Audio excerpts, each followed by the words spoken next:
Žodžiu taip, jaunas dėstytojas medicinos universitete išreiškė reikalavimą dekanatui, kad jo auditorijai, nors yra maža, reikalingas lieso žmogaus skeletas, nes storo žmogaus skeletas ten netilptų.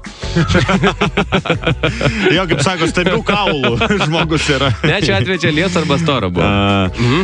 Atsidūsta draugas draugui. Anksčiau buvau garsus krepšininkas, karys, lenktynininkas buvau ir lošėjas iš karto kaip liekdavau. Dabar esu niekas, nieko nebeturiu. Tu sako, tai kas atsitiko? Sugedo kompiuteris. Sėdi mergina Facebook'e ir žinutė taip, pium. Kažkas nepažįstamas rašo.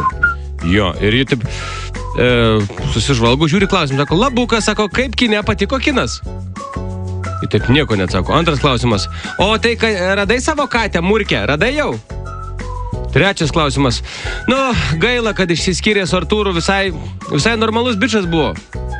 Mergina apšalus tokia, jie rašo, o kas jūs toks? Atrašo, aš jūsų Instagram sekėjas.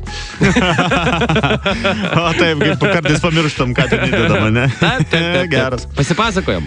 Mergaitė, kurią kiek per anksti ryte į darželį atvežė tėvai, pasipuošusi voverytės kostiumu darželinukų vaidinimui, siaubingai išgazdino įkaušusi sargą, pasisveikindama. Sveiki, štai ir aš.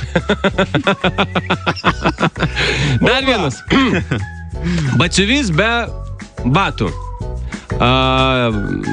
Siuvėjas be drabužių, ar ne? O visų galų meistras apskritai nieko neturi.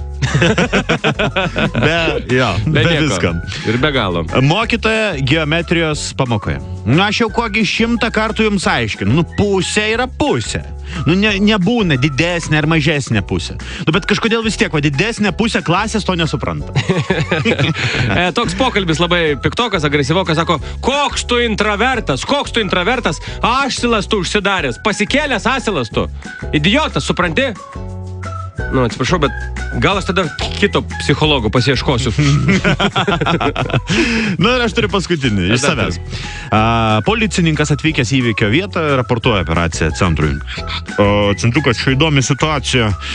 Bobutė, reiškia, nušovė senuką, nes jis pripėdavo grindis, kurias jį ką tik išplovė. Tai supratom, o suėmėt jau ją? Ne, grindis dar šlapės. Taip, sako, ačiū Dievui pas gydytoją, ačiū Dievui nieko nerado, nors apieškojo visas kišenės. Ir pabaigai. Žmogus sako, jaunas bičas, sako, aš dar neįsijungiau savo daugiabutį autonominio šildymo. Ir žmona tam neprieštarauja, nes gyvatukas karštas.